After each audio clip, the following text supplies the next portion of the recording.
Big triangles make really big hexagons, and that's what this video is about.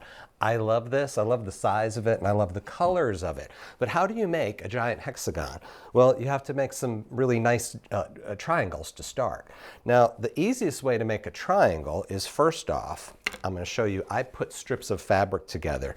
I used 2.5-inch strips of fabric. I chose 4 different fabrics. I'm going to lay these out here. Let me put them aside a second. This was one of the batches that I did. I chose several different combinations. Just choose any combination of 4 fabrics that you like, you know. Sew them together in strips, and then you're ready to cut triangles. So as you can see, each one of these has an angle lopped off of it because I used this triangle tool. It's from TrueCut. We'll have a link in the description to this. There's also a link to these fabrics in the description of this video. It's called the Transparency Collection. This ruler is an equilateral triangle, which means all sides are equal. It's 60-degree angles that make this work.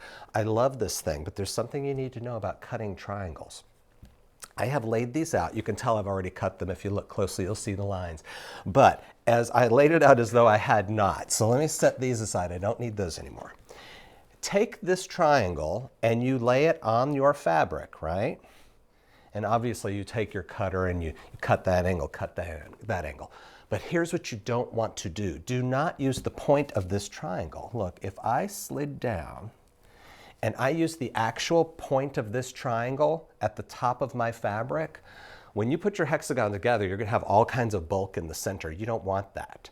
You want to leave off at least 1/4 of an inch from the tip. So, you know, here I will cut this way, then I'll turn the triangle this way and I'll cut here. You see how the cuts will work. Now when I pull these apart, I want you to notice something. There are no points on the tip of these triangles, and that's my point here, and that's what I want you to really understand. There's a good 1/4 of an inch before we would have a firm point on this triangle. If I did, it would just be a mess. You don't want that. So leave off 1/4 inch at the tip, and it makes a difference. So when you've cut these apart, you're going to also notice something. You have 2 different shapes. I mean, 2 different pieces of material.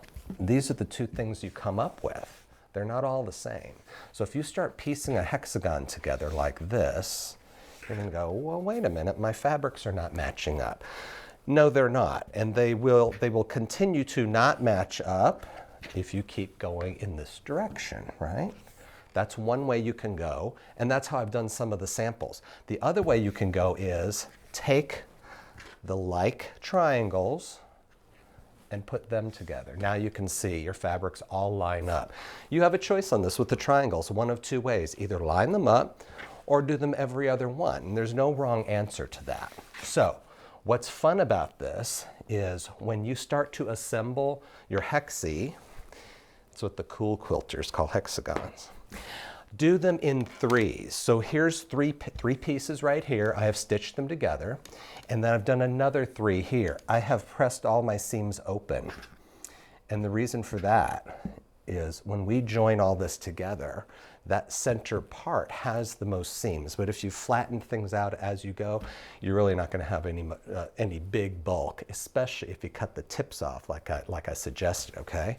So once you have these in 3s, then you just fold one over here. We're going to stitch, open it up, and that's basically it. So look at the back of this. Here's the pretty one I showed you at the start, right? Look at the back.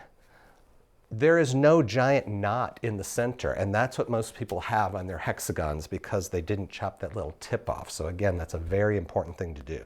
But look, when I made the stripes, when I pieced all the strips together, I pressed my seams all in one direction. I didn't press them open for that. But when you assemble the hexagon, press them open. So you can do all kinds of fun things with this. I've taken a few different approaches to this. Here's another one that I think is beautiful. And then don't underestimate the power of black and white, because black and white fabrics, black, white, and gray, can make a beautiful, beautiful quilt block. I think I might like that one the best. So I hope you'll give this a try. Like us and heart us and share us and subscribe to us if you would. I would appreciate that. And as always, happy sewing.